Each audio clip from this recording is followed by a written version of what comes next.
Hello and welcome. My name is Tom. This is the Enthusiasm Project, Season 3, Episode 10, and today is a Q&A kind of day.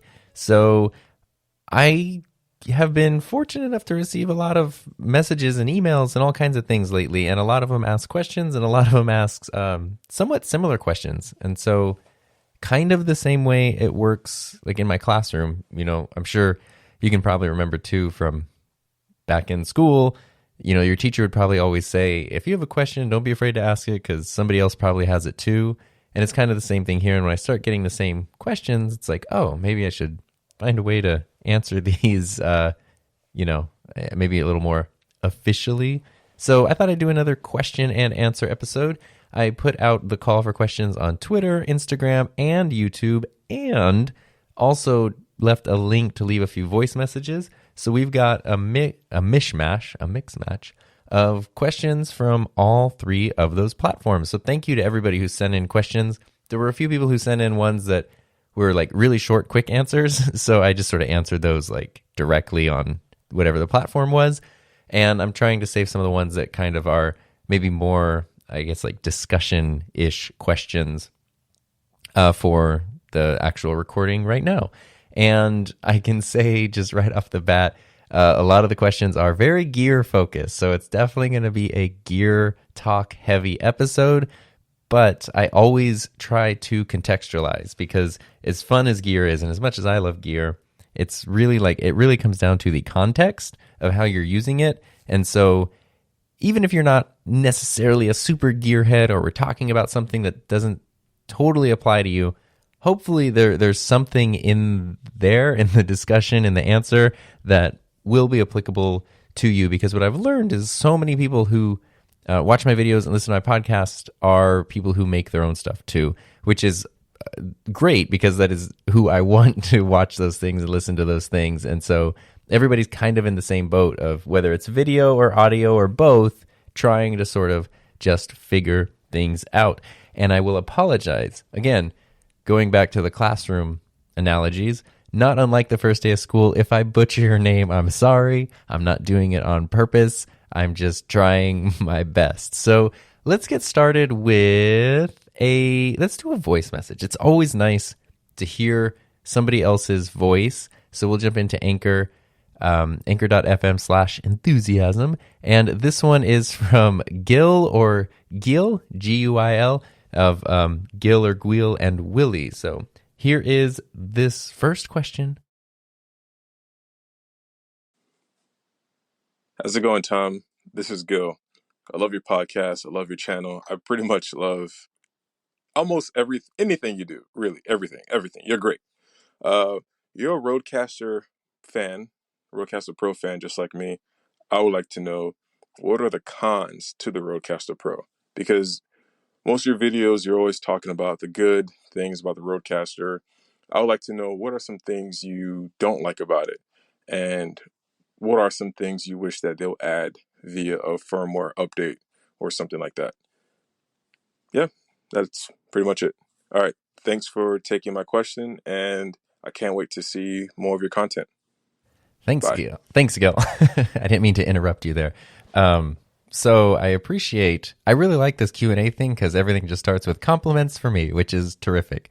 Although I like that Gil corrected himself and said, I love almost everything. No, everything you do. So what was the almost? Anyway, a lot of the questions we're going to talk about today have to do with audio and the Rodecaster because that is one of the most common tools that so many people are using to create their own stuff. And this is a great question. So before I jump straight into the answer for Gil, just to sort of give kind of a spoiler, the way that I do reviews, and if you've listened to previous episodes where I'm talking about ethics statement and those kinds of things, I don't really do reviews of products where it's like a company's, we'll send you this random thing and then you review it, because I don't find that to be super valuable. I like to review stuff that I'm actually using, that actually like I have experience with.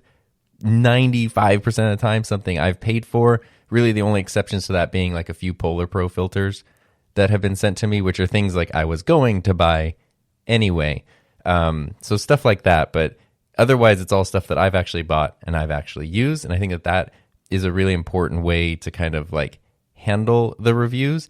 But what that means is by the time you see a review video, the fact that that video exists probably means that it's going to be a very positive review. I just wouldn't make a video about something that was terrible.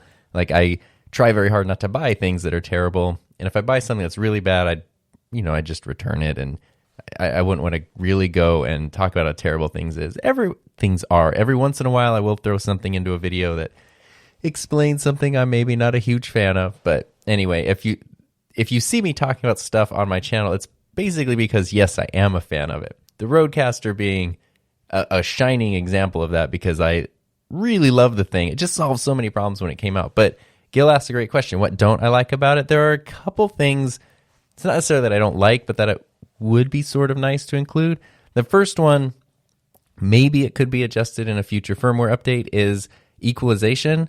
I know it's not really like the point of the Rodecaster, but on any, kind of standard mixer, every channel gives you the option to adjust, high, mids, and lows, and add in a little, well, I guess the Rodecaster lets you do gain, but it just gives you more, I can't think of the word, but more like fine-tuning abilities in terms of equalization. If the Rodecaster offered a little more of that, I think that would be really, really cool. And then the other thing, which has kind of bothered me since the very first day, is just the way that the sliders feel on the channels. Like the little silver sliders, the buttons themselves are metal, which is cool. And they work great, and they have like little dust covers so dust doesn't get in there and everything. But they move like, I don't know, maybe you can hear this over here. I think you can probably hear that in the background. I was just sliding one up and down. They move like they sound, or they feel like they sound, I should say. And they're just kind of like, I don't know. We have this one mixer at work. It's a really big, giant Yamaha mixer. And when we slide the sliders, it's like this really satisfying, like smooth, like it just feels nice to like use it. The Rodecaster doesn't have that. And it would be nice if it did. Those are really my two complaints. They're pretty minimal, but that's where I am after a year and a half of using this thing. So now we're going to jump over to Jessica Norton, ND, on YouTube.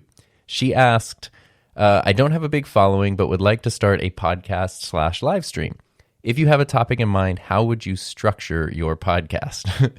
Well, if you know me here, the structure is I start it, and then I talk for a while, and then I end it. And I have like a vague outline. But if you wanted to do a more structured podcast, I would structure it the same way that I kind of do my videos, which is primarily you need to have a purpose. And so I guess I'm going to back it up a little bit. The question started by saying I don't have a big following. I'm just going to go ahead and say that's entirely irrelevant. You can start. I started my podcast when my channel was super small, and then I didn't advertise it anywhere because it was just sort of a thing for me to start on my own.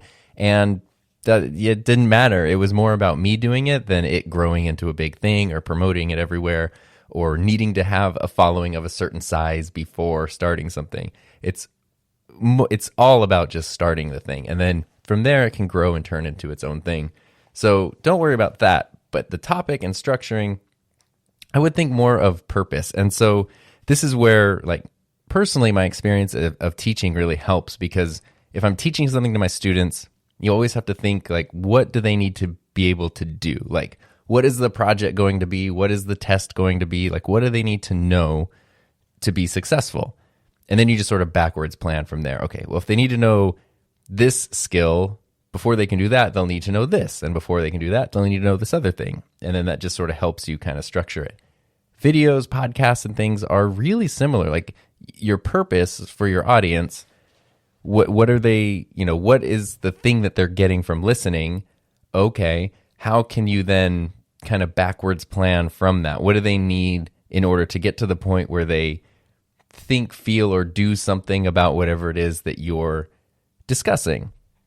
And that can be, really scripted out. Like, I always use things like Serial and, This American Life, and what was the other one I was just listening to? Oh, things like Reply All. Those kind of podcasts that are very produced, and they have interviews, and people will take, years to work on a story, sometimes months.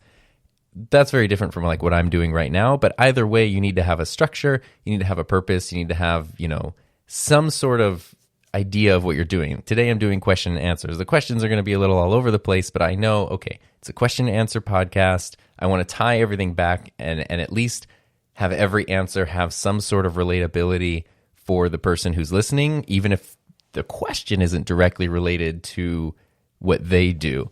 And so that's kind of the guiding thing. So whatever that purpose is, just structuring everything towards that. And then understanding that if you're going too far off on a tangent, that's not a bad thing, but it's important to recognize because that tangent could potentially be its own entirely separate topic for a different podcast or stream or whatever it is. So structuring just kind of works for you. You can use a full-on script, you can use bullet points, but having that purpose and then having everything kind of build and connect to it and just being sure that it does is really key that I found. But thank you so much for your question. I really appreciate it. Let's jump over to Twitter. Oh boy, Heather Just Create. I think I've heard of her. She asked a question, what is the one piece of gear that I wouldn't be able to live without? Let's see here. I was going to be all sarcastic and be like, well, my heart, because I couldn't live without it. But if you're talking about a piece of equipment that I just couldn't do what I do without, I mean, at the core of it, like, it's very hard to pick. But he said the one piece of gear, because I'm thinking camera, and then I'm thinking, well, computer, I can't do anything without it. And I guess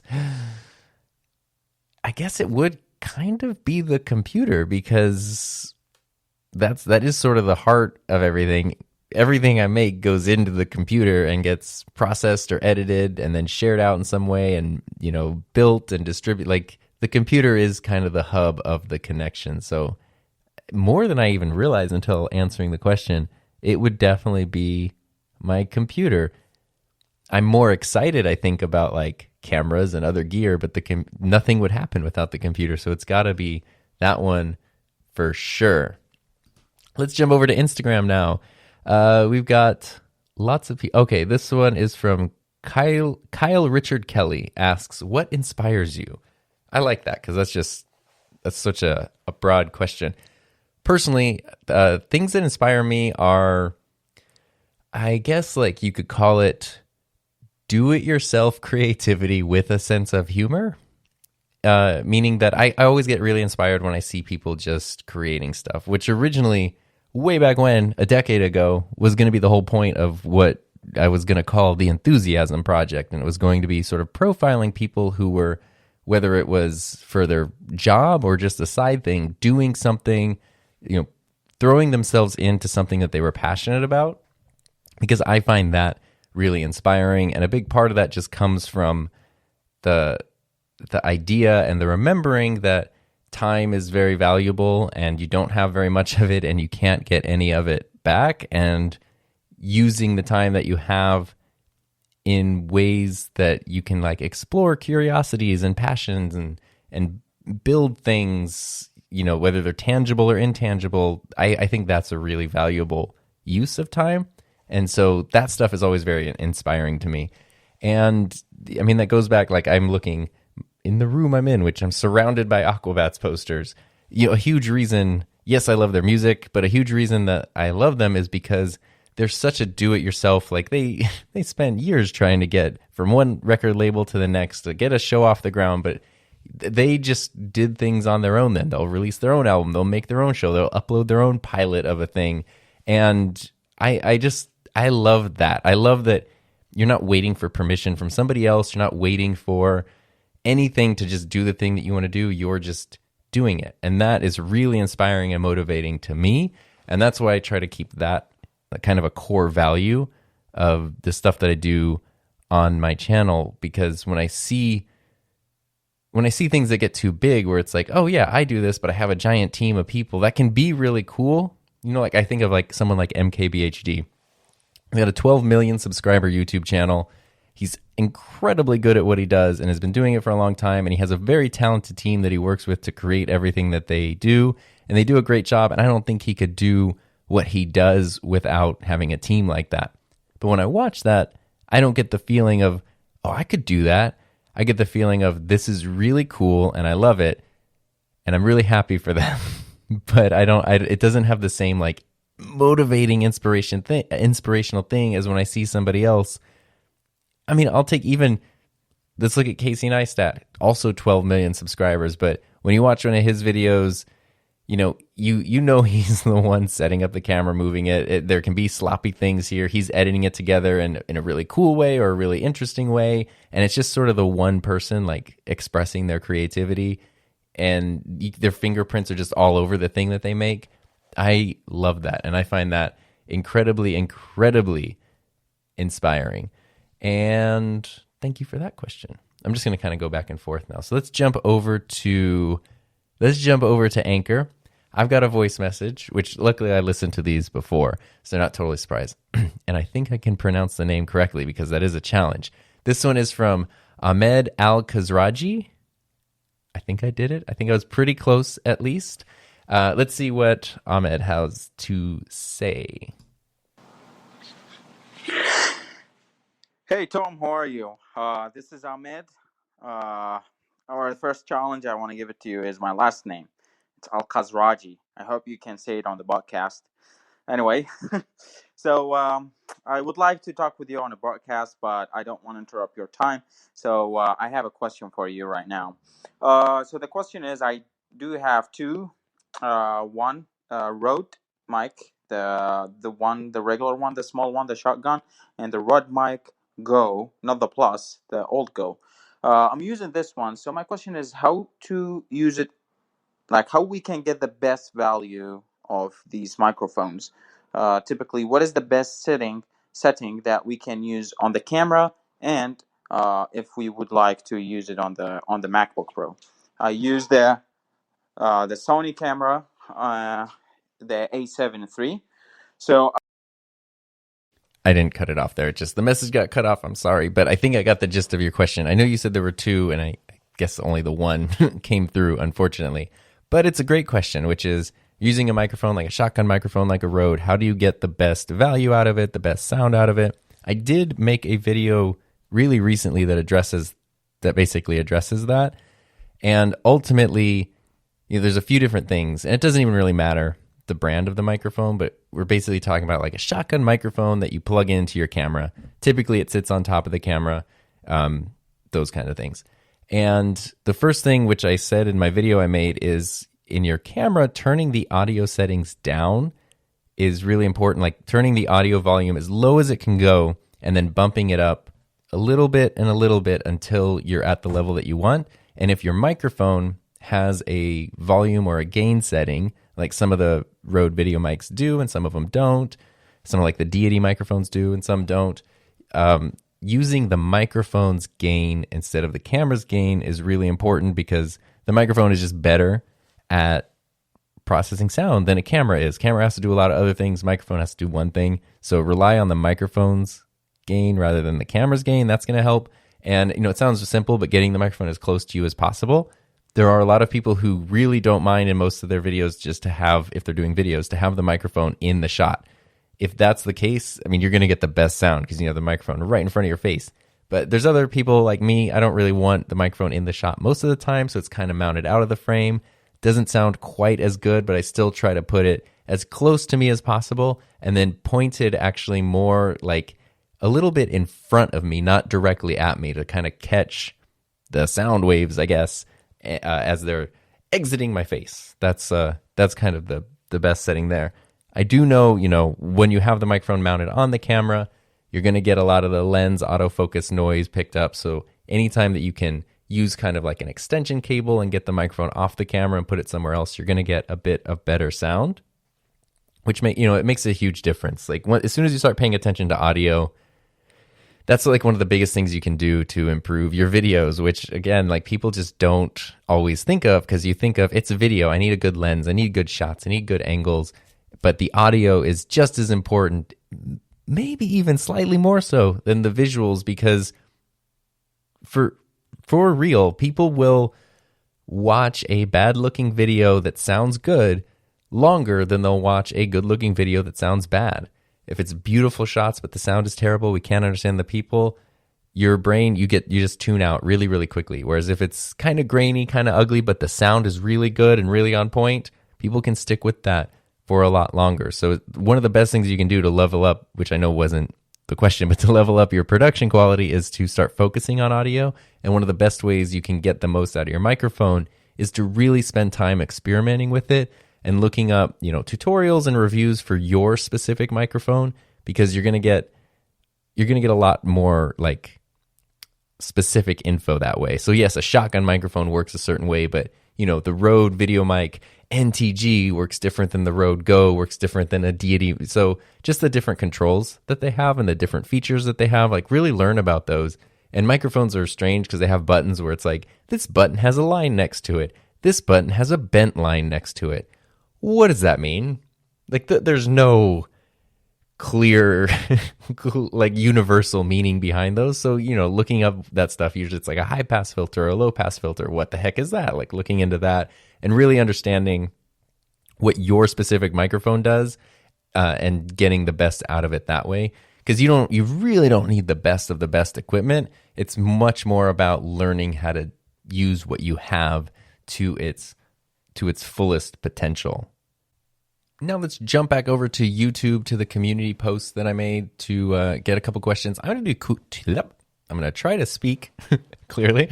I'm going to do 2 questions in a row just because I like them, and they're so different. One is so philosophical and one is so just like nuts and bolts, and I like that. So Michael Garris asked, when in a creative rut, what are some things you do to get in the groove, whether it's for a podcast or video?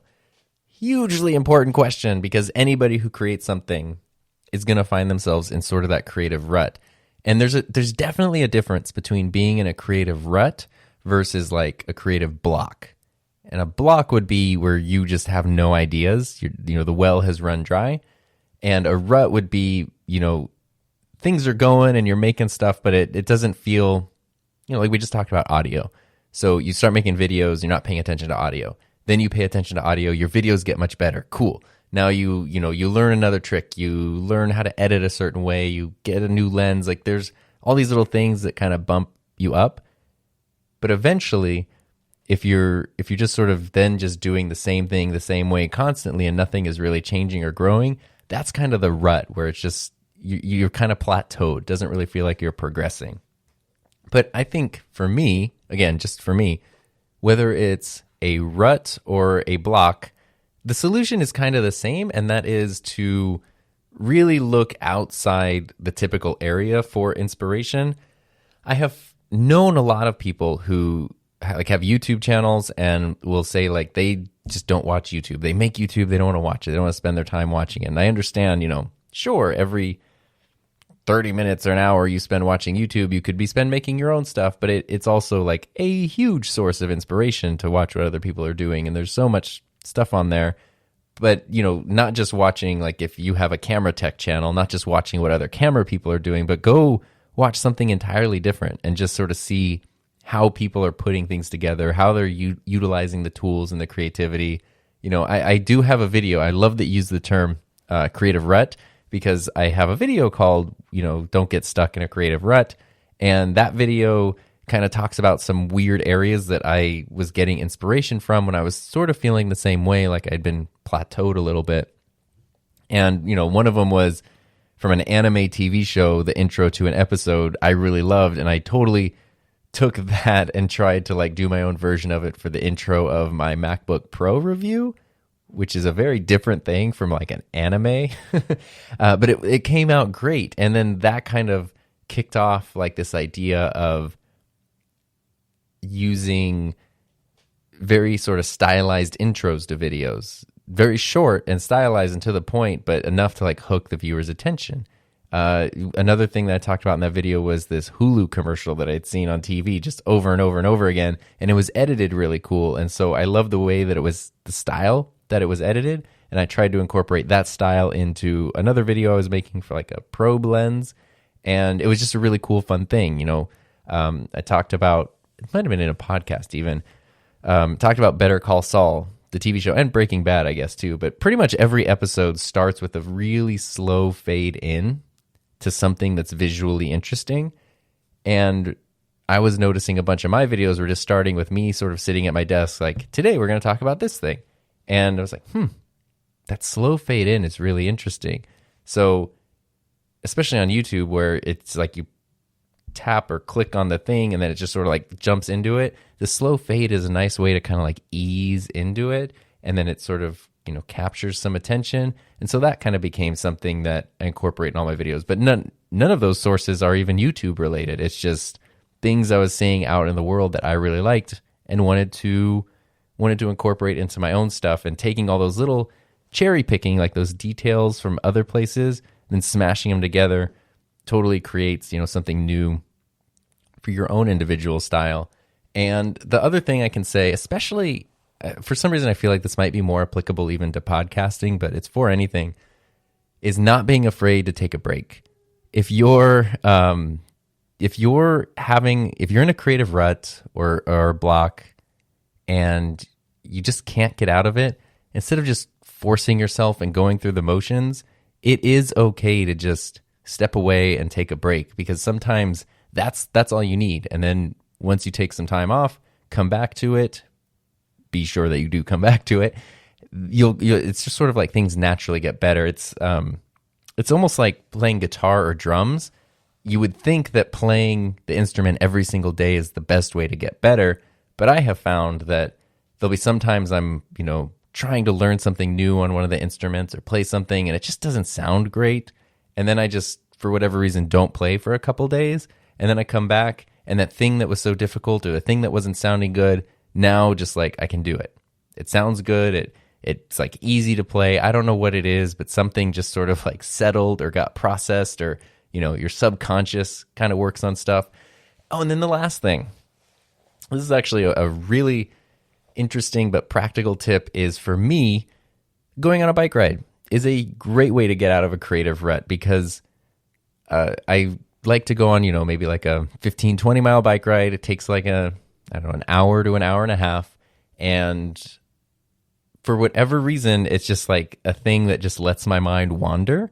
And there's so many times where I leave to go on a bike ride with an issue or a problem or whatever, and I come back and it's solved, or I feel better, or I have a new idea. And I think it's because physically your body is just doing this repetitive thing. Your body is occupied. You probably do the same thing like running on a treadmill or swimming or something. But for me, cycling works really well, and the body's occupied, and that frees up the mind to just sort of go in its own direction. And that has always been such a good way to solve problems, kind of get out of ruts, like think of new ways to be creative. And that's a totally different thing that has nothing to do with videos or audio or anything. But for me, cycling is a great way to get out of a creative rut. And then jumping to the next question. So thank you, Michael, for that question. Jumping to the next one right below that is from Andrew Baker. He has two questions. One is, what is your personal favorite road product? Because somehow I have become like a road, fanboy, I guess, which is like, Rode has sent me, they sent me a little pack of accessories for the Rodecaster Pro, which I mentioned in a video. It was like some connectors and stuff, nothing crazy. And then because Peter Lindgren asked, not because I asked, they recently just sent me a boom arm and the Video Mic NTG, which are both things. I wanted the NTG because it does some things as a shotgun mic that my current mic couldn't do, and I've been needing a second boom arm. I have one, but I was constantly changing stuff out on it. It was just getting really annoying, and when I change stuff off the boom arm, it like drops sometimes, and I'm always scared of dropping something heavy like on my computer or on my camera, whatever's on my desk. Anyway, and so Peter was able to convince them to give me stuff like that. But otherwise, all of the Rode stuff I have is stuff that I've purchased myself. And the crazier part too is through my job, I've been purchasing Rode stuff. I mean, we've purchased over the years, probably 50 or 60 video mics, whole bunch of NTG shotgun mics, big boom arms and blimps, and just all kinds of different products that aren't even featured on my channel because they belong to my school. But I think the reason, and I didn't even realize, it wasn't even until I started making these videos where I was like, oh yeah, I have a Rode mic on a Rode arm into a Rode record. It didn't occur to me that everything was the same brand, which I guess is good, because it just, for me, Rode is, I guess, in this very sweet spot of functionality, quality, and price. Those three circles overlap in a really good way, and that just seems to be a Rode product. So anyway, obviously, think I have to say the Rodecaster Pro is my favorite, not just because it is a useful tool, but it also like I don't know. I mean, half the growth of my YouTube channel is thanks to this thing right here. So I have to like appreciate that a little bit. And it really is like, as somebody who has had to piece together separately everything that the Rodecaster does, it's amazing. And that's why I get annoyed sometimes when people are like, yeah, but it doesn't do this or it doesn't do that, or it's overpriced. And I'm like, you clearly have not tried to put together what it can do on your own, because it's a nightmare and it's way more expensive. And then your next question is from Andrew Baker. Do you recommend the Yamaha MG10 XU for music makers? Which sounds very technical. And I don't know if you're basing this off of like a video I made or if this is just a coincidence, because the Yamaha mixer, the MG10, is just more of a traditional audio mixer, but it is the other mixer that I have, and it is terrific. And it's really affordable. It's like $200, and it's a 10-channel mixer, but it only has 4 XLR inputs, and then it has, like RCA inputs, and it's just some other stuff that you can do. It is absolutely terrific. I 100% recommend that for music makers over the Rodecaster Pro, because it has all the equalizer knobs and things like that. It's a really good mixer. I have owned one for years. We have another one at work that we use. We also have a bigger version. I think it's the Yamaha like MG26 or something. It's like the big giant version of that mixer, and it's really good because it does have all the equalizers, like I said, but it also has USB connectivity, so you can use it as an interface if you're doing software recording or anything. Like, you can record directly in your computer. It's an outstanding mixer. It's going to show up in a video I'm doing soon, and then I'm also doing a separate video about it, because let me tell you something that does annoy me. And this is a comment I get like, I don't know, 4 times a week maybe. Somebody will say, wow, the Rodecaster Pro looks really cool, but it's a bit too expensive. What else is there that does all those things for like $200 or for a cheaper price? And my answer, well, I take that back. My answer is always something very diplomatic. My thought is, if there was something that did everything this $600 mixer does for $200, why wouldn't I have just bought that? Why would I have spent the extra $400? I'm not a crazy person. I like Rode stuff. I'm not that dedicated to it. Like, if there were a better, cheaper option, that's what I would get. That, like, it always makes me laugh. That anyway. But the Yamaha mixer is great as an alternative if you don't mind recording into your computer, because it's $200. You connect with USB, and then you have a good amount of functionality that the Rodecaster does, and it's really, really affordable and super duper reliable. So yes, to answer your question, I guess the answer was yes. I do recommend it for music makers. Let's jump back over to Twitter. Gold Ranger, which is at Shingill. Oh wait, it's Gil. It's Gil.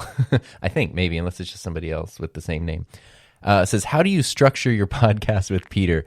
Y'all two live in 2 different parts of the world, and time is everything. I'd love to know the process. Yes. So if you don't know, I have another podcast with Peter Lindgren, who lives in Sweden and has a giant YouTube channel. It's very interesting to have a friend like that, because just seeing the difference of, like, if I'm going to do a Q&A episode, I'll post the question a day or a day and a half in advance to get some answers, or I'll post the request to get the questions to answer like a day or 2 in advance. Peter will do it in an hour and get flooded with like replies. The difference is some of the replies he gets are just like, yo, give me a shout out. Yo, can I like be on your channel? Like, it's just kind of, lame stuff. Whereas I feel like mine take longer, but the benefit of having a smaller audience is like it's easier to get higher quality stuff. Larger audience just means more means more. But no, it's a bad thing, and Peter knows how to handle it super well. But anyway, how we structure our podcast, because he lives in Sweden, I live in California. Basically, he's 9 hours ahead of me in time. So it's essentially, we're doing one of us in the morning. It's pretty much morning time for one of us and nighttime for the other, almost always. It's gotten very difficult since the school year has started, because during the week I'm essentially unavailable, There are a few afternoons, like 2 days a week, where I can do the afternoon, but that means he has to record at like 9 o'clock at night his time or something. And he and his fiance have a young child. And so, those things have to take priority over the podcast. So like we haven't recorded an episode in almost 2 weeks because just scheduling has been rough. And plus he's got a YouTube channel and he just like hired sort of an assistant / like collaborator on his channel. So he's really, really busy. We just communicate, frequently because we're just like friends too. So we just constantly check in and just see what's up. And, as soon as we have a moment to record, we will record. When possible, we record 2 episodes at a time just because it's really helpful. But the funny thing with Peter is what you asked about how do you structure your podcast. Usually it's just sort of one of us saying like, oh, we could talk about blah, blah, blah. Okay, cool. I'm recording. Let's go. So there's no real structure, but that's kind of the fun of working with Peter. Cause literally, I remember he sent me a message that was like, you and I should do a podcast. And from the time he sent me that message to the time we were recording our first episode was like 4 days. It wasn't like, let's have a brainstorm session. Let's plan out this. It was literally just, yeah, we're just jumping into it and figuring it out, which I love. And I know that, it just works for whatever reason. Our personalities, this situation, the podcast is very much like a side project for both of us. So it's this very fun, endeavor. And then fortunately we've been getting lots of good feedback. So it's just it's very much like the podcast sounds like 2 people just talking and having a conversation because it's 2 people just talking and having a conversation. Finding the time to do it is the most difficult part for sure. And then I did a whole video about like how we actually record it, where basically he's just recording on his end, I'm recording on my end, and then he sends me the file to edit, and I just sort of use Adobe Audition to edit them together. And that's been really fun because I was like vaguely familiar with Audition, and now I'm much more familiar with it, and it's really fun to use for editing podcasts. It has some really cool built-in tools. It's super easy, and it's just like really, really fun. Editing audio is just so different from editing video, so I actually enjoy that a lot. But that's really kind of how we do it. Just try to fit it in as much as we can within the rest of our lives. Both of us kind of have the agreement, like, it shouldn't be a source of stress. We want to do an episode every single week, but, if I have work or he needs to take care of his son, that's okay. And we'll focus on those things. Like, that's just more important. And then we'll do the podcast when we need to. So that's basically how we do it. It's very loosey-goosey, as they say. But Peter's so fun to work with. It's nice to work with, I guess, I feel bad saying this, but I'm a teacher. Most of the time I work with high school students, so every time we need to do something, by and large, I need to explain, check, and double-check everything. And working with Peter, it can literally be like, oh, can you just record on your end and send me the file? I don't need to tell, like, can you connect this type of microphone and this cable and do this and send me the file here? You could use Google Drive or you could use Dropbox. Or like, no, he will just do all of those things and he'll do it really, really well. And then I just get a file that pops up, whoop, like on my computer. And then he does like album art or cover art. He does an individual, like, unique episode artwork for each episode. And he'll just kind of log into like our Buzzsprout account where our podcast is hosted and take care of all that stuff and adjust the descriptions, and I just upload the file. So it's really nice that like both of us just sort of jump in and work on it that way. It's super collaborative, and I really love that. So thanks for your question. Let's jump back to Instagram. I like this question because it's making me laugh. This is from Daniel Tolson. He said, I don't want to look like Dr. Dre or Snoop Doggy Dogg on my live stream as I wear my over-ear headphones or Apple earbuds. What in-ear monitors would you recommend for live streaming on StreamYard or Zoom calls, etc.? So one of the favorite things that I've had over like starting a YouTube channel and a podcast and all this stuff is just the weird ways that different parts of your life come together. So for example, today I was doing a video all about the setup that I use to do my online classes. We teach via Zoom, but I have a setup at home and I have kind of like a mirrored setup also on campus. So if I'm teaching from my empty classroom, It's kind of the same setup, and I was sort of explaining how that works. And in that video, I explained, like, I feel very fortunate that, I was lucky enough to not be too scared by the idea of online teaching because of YouTube. Like, I'm used to talking to a camera. I've already got a room that's like set up to look good on camera.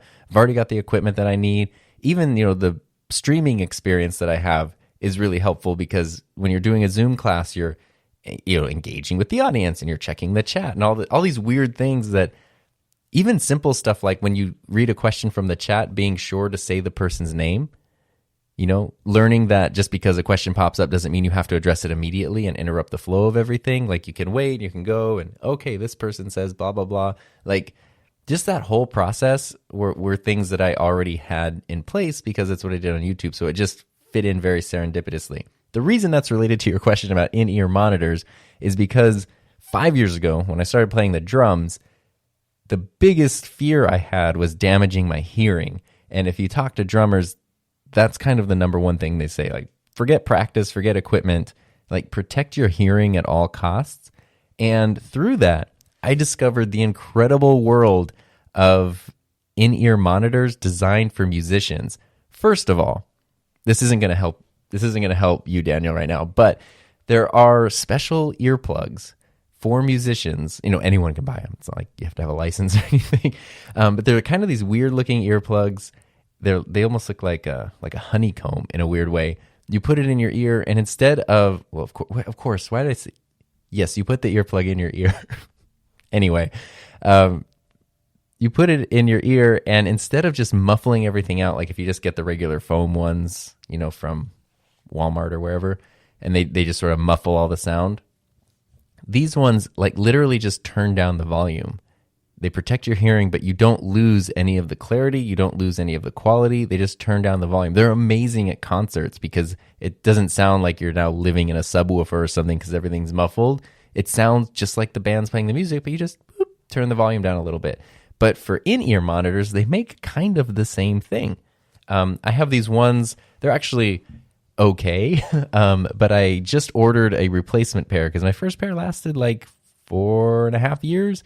And they finally got all funky and fell apart. So I ordered a replacement pair. But the brand is Me Audio, MEE Audio, and the model number is the M6 Pro. So the Me Audio M6 Pro. They're about $50. You can go, when it comes to in-ear monitors, you could spend, hundreds or thousands of dollars. These are $50. And they're blue, so that's why I like them. But they're little earbuds. They basically act the same way that those earplugs that I just mentioned do, where they kind of turn the volume down and everything, which won't matter to you if you're streaming. It'll block out the room around you, which could be a good thing. And then they just connect. There's a 3.5 millimeter jack to connect to your computer, your Rodecaster, your phone, whatever it is. And the cool part about them, though, is they fit in your ear, and they have a thing that kind of goes around the back of your ear, and the cord goes around your back because they're really made for someone who's going to be playing the drums or someone who's going to be playing a guitar, and having big earphones or big earbuds that stick out and a big cable that's hanging down in front of you doesn't work because it's going to get tangled up and everything. So they're designed to kind of like the cable and all the visible stuff kind of feed out the back behind you. So I've never used those for streaming, but when I wear them playing drums and stuff, you really unless you're looking at the side of your head, you can't see them. They don't stick out a lot. So those might actually work really, really well. So there you go, Me Audio M6 Pro. That's what I would recommend. $50. I bet you they'll get the job done pretty darn well. Let's jump back and do another voice call here. This one is from Brian Clayton on Anchor, and let's see what Brian has to say. Hey, Tom, love the show. I just had a quick question for you. What makes the determination between using your shotgun mic versus your podcaster mic when doing videos? I know typically the default answer would be is that you use the podcaster mic when you're doing a podcast and the shotgun mic when you're maybe doing video and don't want the mic in your face. But I just wanted to hear it from you just to make sure of what makes the decision between using what mic. Thanks a lot. Keep up the great work. Thanks, Brian. You pretty much hit the nail on the head with that one. So he's talking about is a lot of my videos, there's no microphone on screen because, like I mentioned, there's a shotgun microphone mounted just out of frame. But in some of my videos, the microphone's on screen. So typically, I don't like to have a microphone on screen for whatever reason, just a weird personal preference during my videos. So if I'm not doing anything that requires it, then I use the shotgun mic. The shotgun mic also plugs directly into my camera, which means the sound is already synced, and it's just one less step in the editing process. If I do have the microphone on screen, like you can see me recording into the Rodecaster, it's usually because it's the video is related to that equipment. So, if I'm doing a video about the Rodecaster, I'm going to be recording into the Rodecaster just so people can see it and hear it in action. The video, if I'm doing a mic comparison video, the microphones will be there doing that. I do use the mics for streaming. So like when Heather and I do our podcast live stream, The Couples Table, available on all podcast platforms. Shameless plug. When we do that, we use the pod mics and the Rodecaster because we do also want to record the audio from it so that it can be uploaded as an audio-only podcast later and sound as good as possible. What I used to do, like for my Zoom classes and for my even for like live stream stuff, is just use a Blue Yeti mic, like the USB mic, the $100 one, and it works really, really well. And a big reason that even if I'm doing like a live stream now and I don't need to record the audio, I'll use the Rodecaster, honestly, kind of because like that's one of the things I'm known for is the Rodecaster. And I want to make sure that people know if I played a reason or a role in their purchase of the Rodecaster, that it's not like, hey, I bought this thing because of you and now you're not using it. Like, I want people to know, like, no, I really do use the thing that I recommend, that I talk about. And I want, if there's an opportunity for you to see me using it, let's do that. But, if it just doesn't make sense or it'd be shoehorned in, like if I'm doing a video about a camera lens, you don't need to see the pod mic and the Rodecaster sitting over there. They look cool, but it would be kind of distracting because one of the things that this was like pre-having a YouTube channel, one of the things that bothered me was I was watching a channel that was like, it was one of those videos that's, what's in my everyday bag kind of a thing, like my tech bag tour video. And I was like, oh, cool. And there were some things in there that were really, really smart. And like, so I ended up ordering like a few of the items that were mentioned because I was like, oh, this is going to be really helpful for work and blah, blah, blah. How smart. And I thought it was really cool. It's what this person uses. I trust them. Awesome. And then like a month later, that same person is like, what's in my bag July 2017? Or, what's in my bag summer edition, back to school edition, Christmas edition, New Year edition. And it's just like, oh, these are just videos where you're taking products that you haven't really used that much, but you're just sort of like throwing them out there, maybe because they're cool. Also, maybe because there's a bunch of affiliate links for them and you can kind of like get a little more commission that way, maybe, if I'm being super jaded and cynical. And anyway, it really kind of like, it bothered me because I was like, no, I made purchases based on your recommendation. And, luckily, like, the stuff was good, so maybe there's no harm there, but I did feel a little, like, slighted going, oh, but you don't actually use the thing that you recommended to me. So, long story, super long, I do like using the Rodecaster, and it is great. Plus, I can throw in sound effects whenever I want. I make a cheesy joke, throw in the sound effect. It's pretty good. But I like people, I get so many comments and messages, people saying like, oh, I bought my Rodecaster because of you. And I like them to know like, yes, I still use mine. And it's the same one that I bought a year and a half ago. And it's not like, I change it all the time or anything. Like, it's still the one thing. I still like it. And I want you to know that you made a good choice by spending your hard-earned money on that thing that I recommended, especially if I played a role in that. All right. Jumping over to Twitter. This is Dave Postcolor Gear, which is at Postcolor Gear. Hi, Dave. How do you plan your YouTube schedule? In other words, do you write down ideas, reference them for an upcoming video, or wing it? And do you plan a time in your schedule for filming or just record when you can? My answer is yes. It's sort of all of the above. If you've been listening for a while, you know that one of the things I do is I have like a notebook that I kind of just keep ideas in. Each page in the notebook is a video idea, and I just sort of do like a checklist of what that video would need to include. You could do the same thing in like a notes app on your computer. And I just, here's a video about using a Yamaha mixer instead of the Rodecaster. Okay, it's going to need what's good about the Yamaha mixer, what's good about the Rodecaster, what's the price difference. Maybe I should do a sound comparison with the same microphone.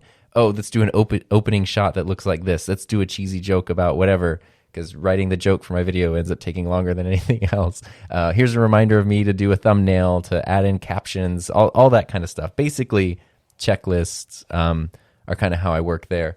And then I try to stay at least 3 videos ahead. So, the order of videos basically I like to have 3 videos scheduled on my channel all the time. Sometimes it might go down to 2, depending on things. Sometimes it goes up to 4. I think once it was at like 5 and I felt it was crazy. That's like almost too many because I just do 1 video a week.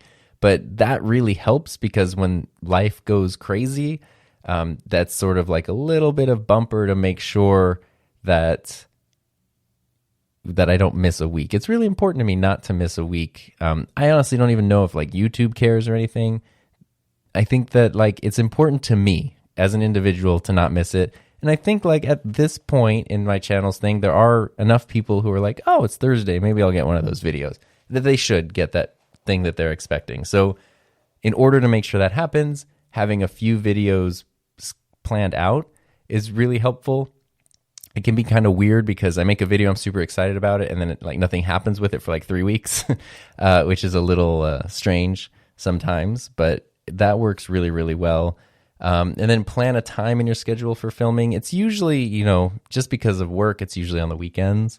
Sometimes I can film during the week. What I've been doing lately, so since we've been teaching online, one of the bad parts is that there's really no separation between work and home because I'm working from home and, I'm doing my job at the same desk where I film my YouTube videos for fun, which is also where I just hang out and play music. And it's just it's all one thing.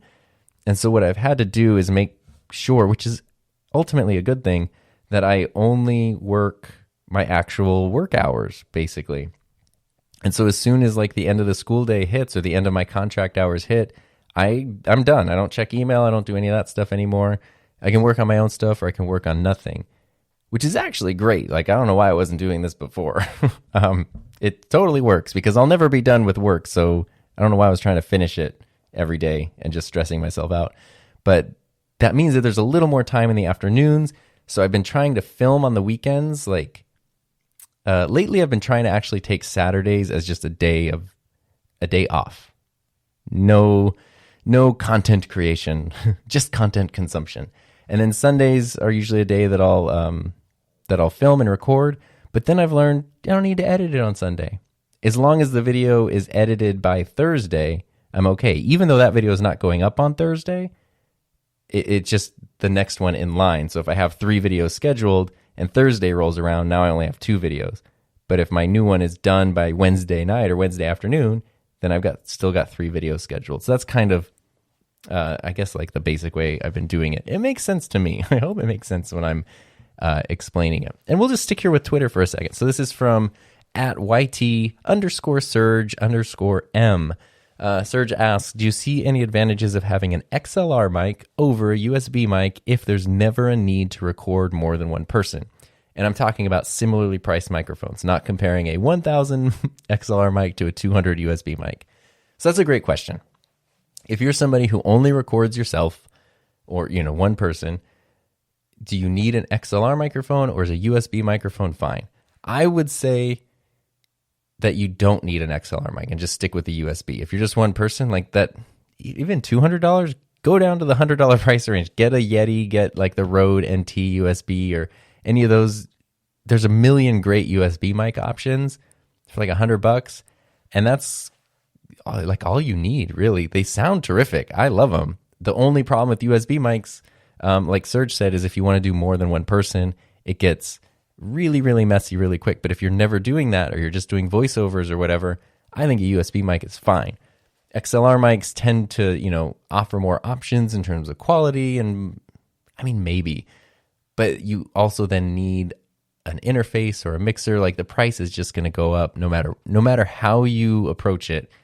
bringing in an XLR mic is going to be more expensive. If you're just recording yourself, I don't think there's a reason that you need to spend that money unless you want to. But yeah, so to answer your question, no, I don't think there is any advantage to an XLR mic over a USB mic because they sound really, really good. Part of it, though, so remember my bike ride meditations that I was talking about earlier?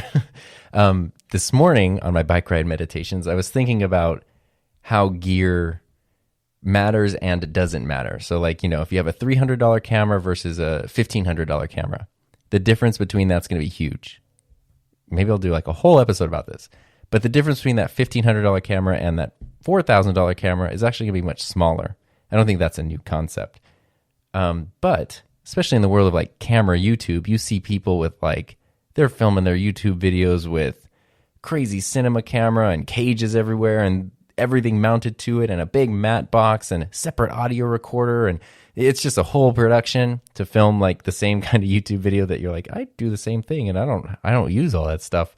Or people who film everything in like a flat log profile and color grade it, clip by clip and do all this stuff.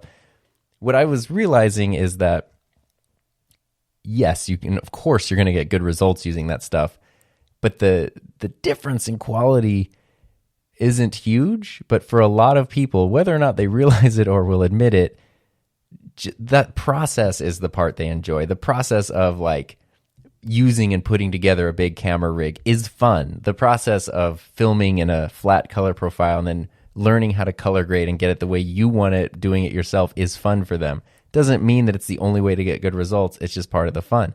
I bring that up because for a lot of people, playing around with different microphones, playing around with different XLR interfaces and mixers and things like that is part of the fun. They can, of course, claim like all the reasons why it's better, but for most of us and most of us who are listening, there's really no difference. It's just like half the time those people just really like playing around with that gear, which is an entirely valid reason to do it, but not a requirement of like, that means I have to spend that much money on that thing.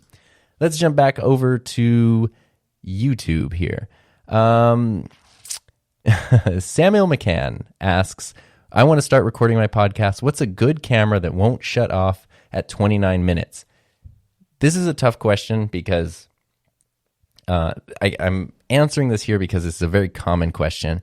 And fortunately, other people answered. Somebody said, what's your budget? And Samuel said, under $600. I just want that super clean look and a camera that's not going to automatically shut off. So the Dahua Digital recommended the Panasonic HC V77, which is basically a camcorder. So that's a great question because a lot of people who do audio podcasts want to branch out into video. And if you do a video podcast, you're going to find that a lot of cameras, even if you're not recording, you're just using them to stream or something, will shut off automatically at 30 minutes. And sometimes there's ways around it and sometimes there's not. The easiest way around it is to do exactly what's recommended here and find like just a cheap camcorder because they will not turn off at 30 minutes.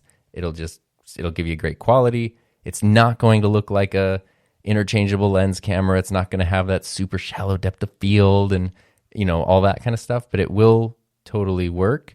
If you're doing under $600, that's probably the way to go. If you could do a little more, I mean, right now, like I can't not recommend the EOS R. Yes, it's way more than $600, but it's got clean HDMI out. It's got access to all these great lenses. It's got incredible autofocus. I mean, I stream my classes with my EOS R all day, every day, 5 days a week. And it's just such a champ. So that's the one I would recommend. I know it's like way out of budget, but that's where I would go. Back on YouTube, L Carrier 132 says, how can I get gigs recording podcasts for other people? What was your strategy? I actually don't record for other people. The only other thing is with Peter, and that was totally organic. So it's not like I don't work on other people's shows or anything. Peter and I just kind of became friends and then said, hey, you want to do a podcast together? But as a teacher with students who go out into the world and sometimes want to get employed in the world of in the realm of digital media, this is a very valid thing. I mean, there's nothing let's see. If you just want to do podcasts, I'm trying to think of what wouldn't be like annoying to somebody. A good thing to do, honestly, like, I guess the traditional advice, I'm conflicted, which is why I haven't gotten there. The traditional advice would be, send someone a demo reel, show them what you can do, reach out to them, send them an email or a message, say, hey, this is who I am, this is what I do. I'd love to help out on your show. If you need an editor or anything, I'm happy to help. And then you can send them examples of your work. But honestly, the reason I'm not a fan of that is because it puts you in a lower position of like, please, can I please work for you? Because you're the one who's actually doing things, and I just want to like help you do things. I think you should put yourself more in a peer position. So if you're creating a podcast, if you have your own podcast where it's your show, you talk about whatever you want. Like, doesn't matter what the topic is, but you've got your show that you're constantly practicing, you're recording, you're editing, you're uploading. Doesn't even matter like how popular it is, but you're just getting those reps in of creating the thing, and it exists, and now you have that perspective as the person who's doing it.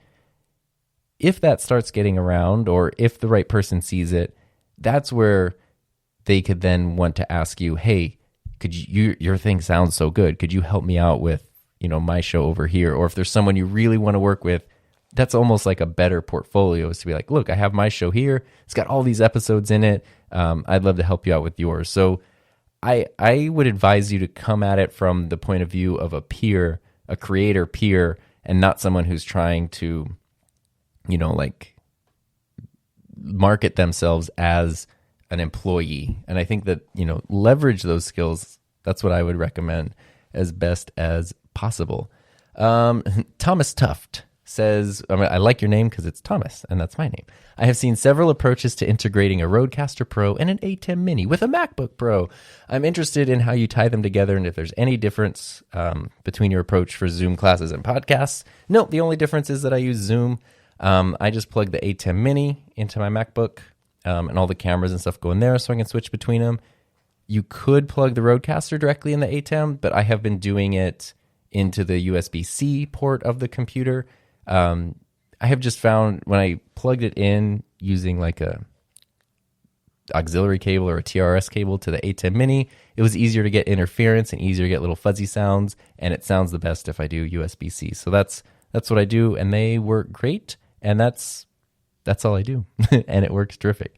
Next question is from Canon Landwell, who's actually one of my students, one of my like absolutely outstanding, excellent students. So if you're hearing this, compliments. And it's a great question. Why do you do what you do? What drives you? That's like such a deep question. But I mean, whether it's YouTube or whether it's like teaching and my job, the biggest reason I want to do these things is because I have a passion and a curiosity for them. I think that there's benefit in sharing that passion and that knowledge with other people. And I think that that's a way to do something positive for the world. And I just have always been of the mindset that I want the world to be a better place to whatever degree, maybe a little bit, maybe a big, but a better place because I was in it. And this is like a way that I feel like I can do that, whether it's teaching, teaching's so hard, but at least there is kind of a part of you that feels like every day, even on really tough days, maybe not every day, but most days, you can really feel like, I think I did something positive for somebody today, or, like I helped somebody else in some way. It's kind of like a service mentality more than just a taking, me, egocentric mentality. And this stuff is these are powerful tools that help people do a lot of cool things, and I am passionate about them. I'm knowledgeable about them, and if I can share that and help people do other things, I think that's really positive. So that's probably the most succinct way. Let's see here. There is a question from L. Finchy on Instagram that says, "Hey, Tom, hope you're doing okay." I am doing okay. I have an interesting question. How long do you think the YouTube fad will last for? How long does a YouTube career last for? Ooh, that is a loaded question. I think it depends on what you mean by YouTube fad. So YouTube has trends, like if you're a Minecraft Let's Play game channel, well, that's going to be popular as long as Minecraft is popular. And when it's not, it's not. You know, like Fortnite was everywhere and now it's not as much. So certain things just do have lifespans. If you're talking about the platform as a whole, I don't know that the thing with YouTube is I've heard people say that they're really, frustrated with things about it and blah, blah, blah. And I wish there was an alternative. And every once in a while, a new site will pop up that it's a video hosting site and this part's better than YouTube, but it does not have the infrastructure to match what YouTube can do, taking in 800 hours of content every minute. Nobody else can match that. Like maybe Apple could have the resources to put something like that together, but they're not right now. So it's like no one else can really compete with YouTube. And then YouTube also has the viewership and the audience, and that's where the people are. So if you want people to see your stuff or to find it, even stumble across it naturally, YouTube is the way to go. And it's, it's been the dominant online video platform for 15 years now. That does not mean it will always be. Like something else could definitely come along. What I do think would be the case though is, let's see here. I don't think online video is going to go anywhere. So the YouTube fad, like there are trends on YouTube. You can just track them. Go to 2017, look up, everybody's doing vlogs. Go to, 2012, everybody's doing like sort of just, I guess, vlogs, but they were sitting in their bedroom talking to their webcam. Go to 2007, everyone's doing like weird skits and things. Like there's trends and fads that just sort of happen. But online video as a whole is not going to go anywhere. Like it's just gaining popularity. People aren't going to decide like, I'm tired of video, I want to go back to just text-based websites. Like that's just not a thing that's going to happen. It's so interesting when I hear my students talk about YouTube, because they talk about YouTube the same way that my friends and I talk about TV shows, like from our childhood, where we'll say, oh yeah, I remember as a kid, I watched this show and that show. My students will say, yeah, when I was a kid, I watched this channel, and then like that introduced me to this channel, and now I watch this channel. It's the exact same conversations that I used to have about TV shows, but they're having it about YouTube channels, and it fills the exact same like space within their lives. And that I don't think will change. The platform could change, but it's going to take someone to like have the resources to do that. And right now there's no one that's been able to do that effectively. I mean, like, I guess maybe Amazon potentially could, but I'd have a hard time choosing something Amazon made over YouTube. And as far as how long does a YouTube career last, I mean, it depends what you mean by career. Like if you're talking about doing full-time YouTube, it can last any amount of time. There's people who have been doing it for over a decade. People have been doing it for 6 months and they burn out. So there is no average. But it also depends on what you mean by career. If you mean doing it full-time, that's where your income comes from. That just seems like it does get exhausting quickly. Unless you can be somebody like MKBHD and find a way to make it sustainable for you. If you talk about a YouTube career as, maybe someone like me who it's not my main source of income, but it is something that takes a lot of time, energy, and effort. I mean, it's as long as it's still fun and rewarding. It doesn't mean that it's not hard, but like fun is such a tricky word because it doesn't mean easy. But I think it means like satisfying, like it's something that I get an enjoyment and a satisfaction out of. To me, that is fun. As long as it does that, I'll keep doing it.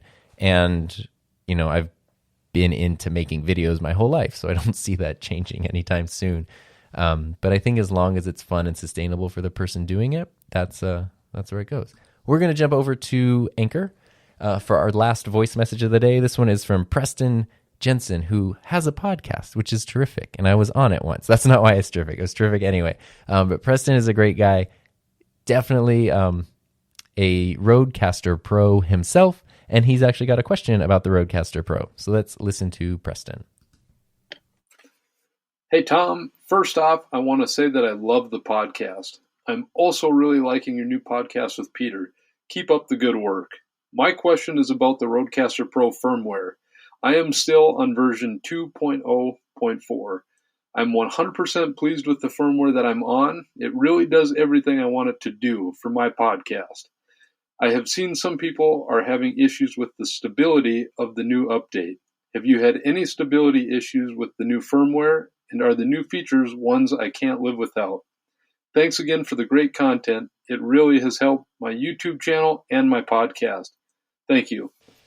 All right. Thanks, Preston. I appreciate that so much. Again, I love these messages, which are just people saying nice things about me. It's the best. It's the best episode ever. But this is a simple question, and I wanted to include this even if you're not somebody who is in the very specific situation of, do I upgrade my firmware from this one to that one? I have not had any issues with the most recent version of the firmware at all. It's worked great for me. I'm using it right now, use it every day. I've had no problems with it whatsoever. Doesn't mean other people won't have problems with it. So I fully recommend it. The other part is, though, if the Rodecaster is an integral part of your workflow and it's working great as is, I'm definitely a fan of the if it ain't broke, don't fix it mentality. I used to do a lot of 3D printing on my channel, and some of the software I recommended was like years old versions just because it's what worked. There were newer versions that were fancier, but they were like trickier and more unreliable, and I was like, just get this one from like 2014. Like it does everything you need, and it works great. And that's kind of how I feel here, is like if it's not broke, don't fix it. But I have had no issues with the most recent one. I honestly don't even, I've gotten so bad about it. Like even Apple like updated everything a week or two ago. And I was like, yes, update phone, iPad, watch, fine, whatever. Just hope for the best. I know that's, a dangerous way to live, but it works for me. And that's what I enjoy. Let's jump over to Instagram. This is our last Instagram question. This is from Matt Bremen. He says, "Hi, Tom. I'm a huge fan of your podcast." I do know that now. I run many tools with your suggestions. My idea is building a new digital network. I know you've done with live broadcast things, but are there new updates, new tools, how to build your own digital network world? I was thinking of making a new platform to share with all makers. I don't believe YouTube, it's not the target. So basically, it sounds like this is kind of connected to what we are just talking about, where Matt is like, I want to create something. YouTube doesn't seem like it's right for me. What could I do to create something on my own? That is tricky. I'm not a programmer, so I'm not like the best person to ask, but I wanted to answer this question because I find it so interesting, because it has that do-it-yourself mentality. The things that are out there aren't working for you, and you want to create something for yourself. I mean, the most simple way to do it is like get a website, get some web hosting, and host videos, videos and streams yourself on your site. That will be an issue in terms of finding traffic. Like organically finding traffic is going to be difficult that way. And if you do gain a lot of traffic, paying for the bandwidth and everything could then potentially become an issue as well. But that way you do own everything from top to bottom. I mean, heck, you could even set up your own server. Like you could be the one that's totally in charge of everything. I think that would be really tough in a way. I mean, it's just so hard to argue with YouTube. I would say that YouTube is so big and so broad right now that I'm interested what you mean when you say YouTube doesn't work. Because, is it the platform or is it YouTube culture that's not working? Because you can still upload your stuff to YouTube. You can then embed that elsewhere. You can embed streams elsewhere. You can put code on websites that will auto-update every time a new video or a new stream is posting. And then you can be kind of more in control of the context that those things are displayed, and you don't have to deal with YouTube likes and dislikes and YouTube comments and that whole thing. If like the culture is the part that you're not liking, if it's the wanting to own everything from top to bottom, then I mean, starting with your own website and building it from there is the way to go. But getting the traffic and the eyeballs to it is going to be really, really tough. That's probably not as uplifting as an answer as like I hoped that it would be. I apologize for that if that's the case. I love the do-it-yourself thing though, and I like the idea of just creating something on your own to suit the needs that you have. And our last question today, I think this is a great question. It's from Tim White on YouTube, and he says, "Hey Tom, what made you decide to start your channel? Also, in an earlier video, you talked about working in TV production. How'd you get involved with that? Thanks in advance." two great questions. So if you listen to the podcast for a while, starting my channel was basically something I had wanted to do since, the first time I wanted to back in high school. So in 2002, I would make websites for my friends and I band, and creating stuff and putting it out there where other people could see it, even though nobody was actually looking at it, was a really big deal for me. In 2008, 9, 10, I was really interested in blogs, and I was trying to start a blog or figure that out because, again, it was kind of the idea of putting yourself out there. Then in 2012, 2013 was when I really started watching YouTube from the perspective of, it's really cool that these people are making this stuff. I'd watch people like Film Riot or Dave Dugdale in the earlier camera space and just go this is so cool that they can do this. I would love to do that. And then I just didn't.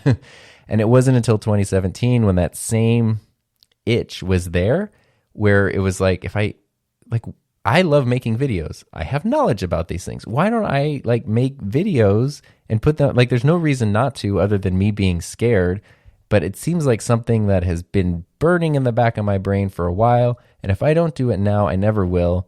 And, if I start now, in 2 years, I'll be 2 years into it. But if I don't start now, in 2 years, I'll have to start from scratch. So it's just sort of seize the day, jump in.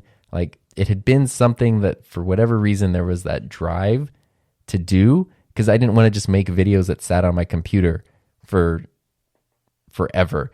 I wanted to have a purpose for them. I wanted there to be an audience for them so they could go out into the world and exist on their own beyond my hard drive or my shelf. And that's kind of why I wanted to share my channel, to share. It was a project to share my enthusiasm about, tech and digital media and all that stuff with people. And then you asked about working at a TV production. Yes. So my very first job was working at a television station. It was supposed to be a summer intern for 2 months, and I ended up working there for about 6 years. So it went a little different. This is probably gonna be more of an answer than you asked for, but I like this story, and I just like it. So when I was 15, I was a freshman in I was 14. Oh my God.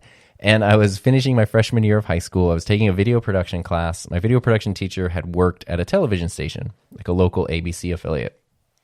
And he was like, oh, you should, see if they have internships there, because he knew I was into this stuff. And I didn't know what that meant. I was a freshman in high school. And this was in 2001. And my mom helped me actually write out a letter of introduction and mail it to the 3 local TV stations or the 2 local TV stations, saying this is who I am. I'm a freshman or finishing up my freshman year.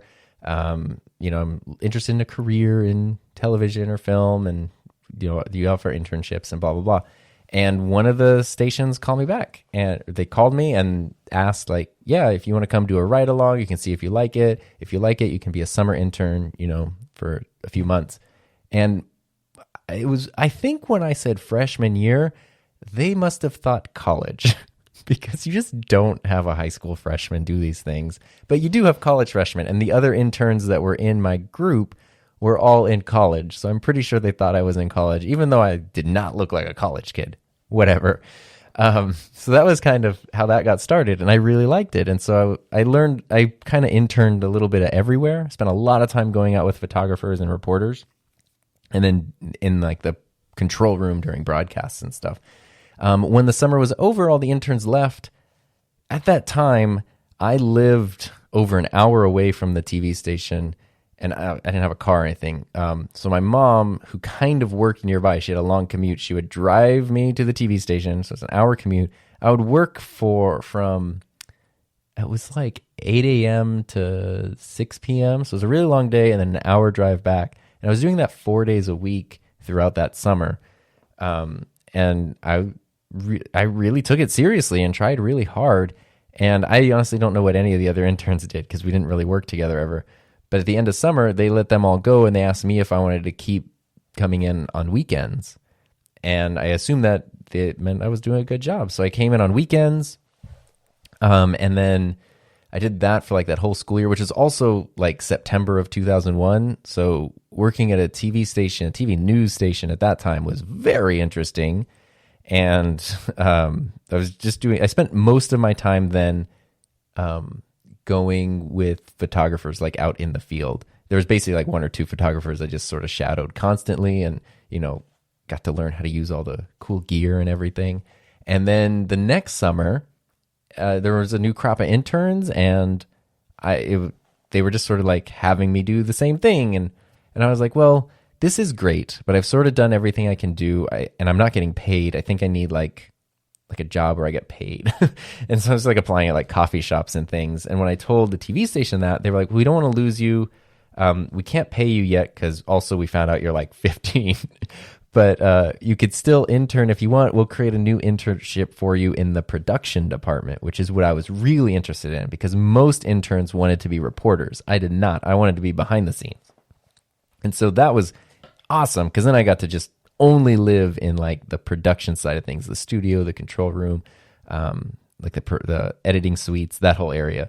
And that was that kind of went, I basically bounced back and forth between like interning and then taking on like paid positions. So I was like a floor director for a while, doing all the cameras and stuff during broadcasts, and then they upgraded to robotic cameras. So I lost that job because I got replaced by a robot. And then I was like an editor for a while, and then I was worked in master control for a while, and then I was in the promotions department for a while, which was very interesting because it wasn't live. That was where you're like editing all the commercials and like stuff that was put a little more time and polish into it than you would on the daily show.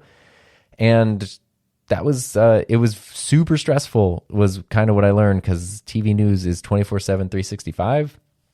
And so all the like tech stuff was really cool. And back in 2001 too, we started with like tape to tape editors on like beta tapes, and eventually switched to early Avid was what we were using for digital editing. Really basic, like it's hardly any more functional like iMovie 1, but that was kind of what everything was done on.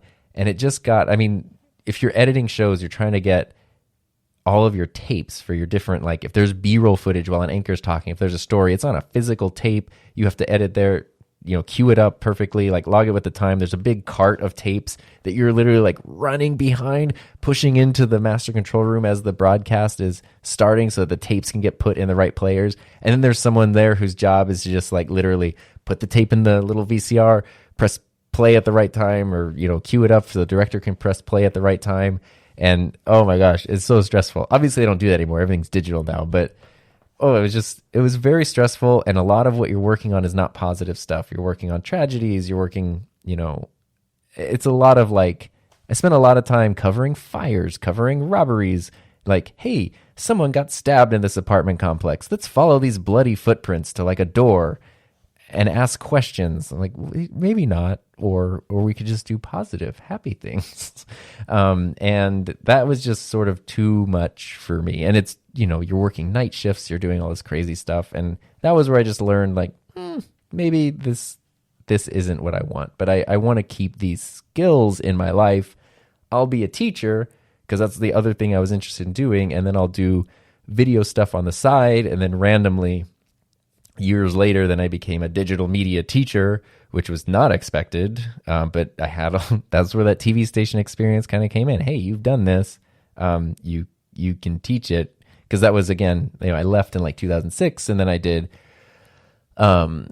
graphic art for Trader Joe's from 2006 to 2010, and then I started teaching in 2010, and then I started teaching digital media in 2012. So that was kind of like how it all worked. And then I also just did my own stuff on the side the whole time too. So connecting those dots, that was a super long answer to that question, but the TV station story, I love that it started with literally like a typed out letter being mailed to somebody and then them totally misunderstanding my age. And that's how I sort of fell backwards into an internship. But working in my favorite thing, floor directing was the best job, like using the cameras, because I was the only floor director for the broadcasts I did, which would be like, I forget what days I worked, but a couple days a week, maybe like 3 days a week, I would do 3 broadcasts because there'd be like I think I would do the 6 o'clock, 10 o'clock, and 11 o'clock broadcasts.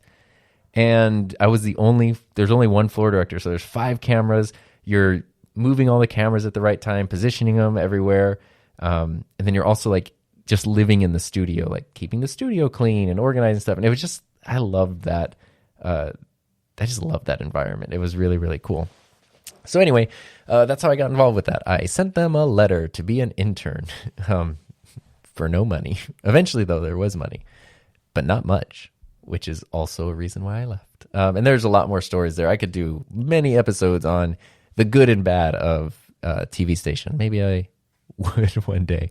But wow, this has been a long episode. We're at almost an hour and a half. So thank you to everyone who sent in questions. I know there's some I didn't get to, and I apologize for that.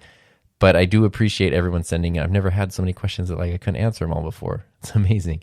If you do have any thoughts or questions or anything that you want to have in a future episode, feel free to leave it at anchor.fm/enthusiasm. And of course, I'm at SoDarnTom on all the things. And of course, now I'm just youtube.com/TomBuck. You can just find me there. Thanks so much for listening. Thank you so much for questions. I really appreciate it. And I will see you next time.